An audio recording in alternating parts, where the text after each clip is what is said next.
बहुत अच्छा सवाल है। थकावट की वजह से बिल्कुल आपको खर्राटे आ सकते हैं, लेकिन वो खर्राटा आप एक अच्छी नींद लेंगे उसके बाद वो खर्राटा चला जाता है। तो आपकी बॉडी में ऑक्सीजन की सप्लाई ठीक से नहीं हो पाती है और सांस की नली में अवरुद्ध होने से आप रेस्ट करने की बजाय आपका बॉडी परेशान रहता है, आपके हार्ट रेट बढ़ जाते हैं। ठीक है। बिल्कुल ये एक गंभीर बीमारी है, ये हैबिट बिल्कुल भी नहीं है। जिन लोगों को भी स्लीप एपनिया होता है ये एक गंभीर हेल्थ प्रॉब्लम है। जिस बीमारी की हम लोग बात कर रहे हैं उसको हम लोग स्लीप एपनिया बोलते हैं। ये एक तरीके का स्लीप रिलेटेड ब्रीदिंग डिसऑर्डर है। नमस्कार, लाइव बिहार देख रहे हैं आप, आपके साथ मैं स्नेहा गुप्ता। अगर हम सोने की बात करें, नींद सबको प्यारी होती है और जब सोते हैं उस समय हम क्या करते हैं ये शायद ही किसी को पता होगा। खासकर सबसे ज्यादा जो समस्या होती है वो है स्लीप एपनिया की। स्लीप एपनिया को आम बोलचाल में हम खर्राटे बोलते हैं और जो खर्राटे लेते हैं उनसे ज्यादा परेशानी उनके बगल वालों को भी होती है और साथ में उनकी सेहत पे भी इसका क्या कुछ असर होता है। आज हमारे साथ खास बातचीत करने के लिए डॉक्टर कुणाल है, न्यूरोलॉजिस्ट है, सीधे जुड़ेंगे। सर, सबसे पहले बहुत शुक्रिया बात करने के लिए। हम आम बोलचाल की बात करें तो इसको खर्राटे कहते हैं। हाँ। आखिरकार दिक्कत क्या है इसमें? क्या ये कोई बीमारी है या फिर लोगों को हैबिट होती है? क्योंकि कई लोग कहते हैं कि थकावट की वजह से लोग खर्राटे लेते हैं। बहुत अच्छा सवाल है। थकावट की वजह से बिल्कुल आपको खर्राटे आ सकते हैं, लेकिन वो खर्राटा आप एक अच्छी नींद लेंगे उसके बाद वो खर्राटा चला जाता है। जिस बीमारी की हम लोग बात कर रहे हैं उसको हम लोग स्लीप एपनिया बोलते हैं। ये एक तरीके का स्लीप रिलेटेड ब्रीदिंग डिसऑर्डर है। जो लोग खर्राटे लेते हैं उनको खर्राटे की समस्या का पता नहीं होता है। उनके परिवारजन जैसे उनकी पत्नी या उनके हस्बैंड हैं वो आते हैं, वो बताते हैं कि ये खर्राटे लेते हैं रात में और इनको ब्रीदिंग पॉजेज हैं, वो कुछ सेकंड्स के लिए अपना सांस रोक देते हैं और उस दौरान क्या होता है कि जब आप सांस नहीं लेते हैं तो आपकी बॉडी में ऑक्सीजन की सप्लाई ठीक से नहीं हो पाती है और सांस की नली में अवरुद्ध होने से आप रेस्ट करने की बजाय आपका बॉडी परेशान रहता है, आपके हार्ट रेट बढ़ जाते हैं। ठीक है। अब पेशेंट को कैसे पता चलेगा कि मुझे स्लीप से रिलेटेड प्रॉब्लम है, स्लीप एपनिया है या नहीं है?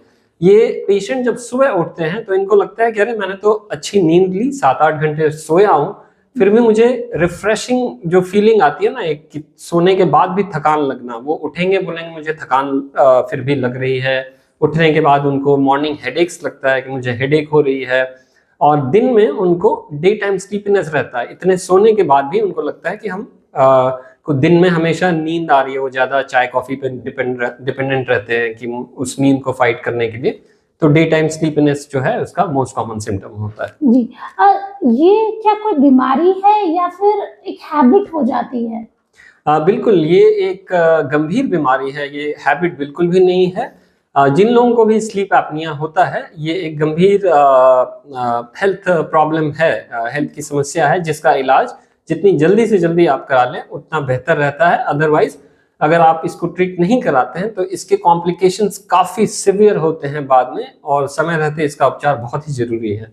स्लीप एपनिया से क्या क्या और बीमारियां हो सकती हैं या फिर आपके बॉडी पे इसका क्या इफेक्ट पड़ता है? बिल्कुल, जब आप अच्छे से सांस नहीं लेते हैं रात को तो हमने बात करी कि कैसे बॉडी में ऑक्सीजन की जो सप्लाई है वो ढंग से नहीं हो पाती है। इसके जो दुष्परिणाम डॉक्टर्स को दिखते हैं वो ये होते हैं कि उनके जो बीमारी की रिस्क होती है वो आम जनता की तुलना में काफी बढ़ जाती है। अब बात करें कौन कौन सी बीमारी, आपको अगर हाई ब्लड प्रेशर है तो स्लीप एपनिया के साथ हाई ब्लड प्रेशर होने के चांसेस काफी ज्यादा बढ़ जाते हैं। अगर आपने 3-4 साल से स्लीप एपनिया को ट्रीट नहीं कराया है तो आप देखेंगे कि आपका ब्लड प्रेशर बढ़ा हुआ है।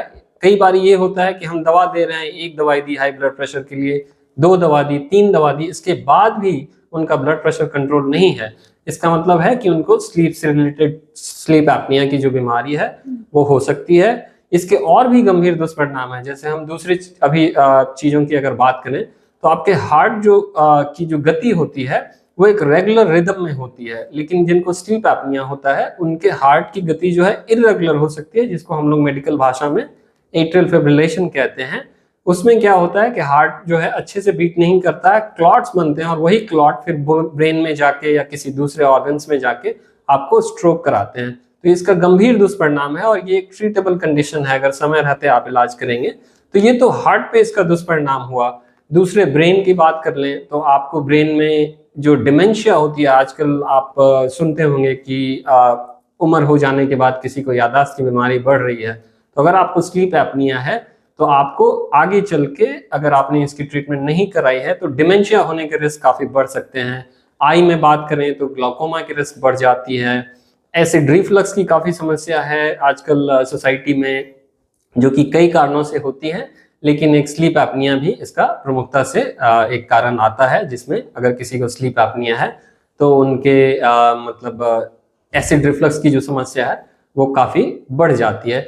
कई सारे गंभीर दुष्परिणाम हैं, जिसमें हमने एक जो और मेजर समस्या आती है, स्ट्रोक आती है। तो ये 2-3 चीजें तो प्रमुखता से आती हैं, बट बॉडी में मुझे नहीं लगता है कि कोई ऐसा ऑर्गन होगा जिसपे इसका दुष्परिणाम नहीं पड़ता है।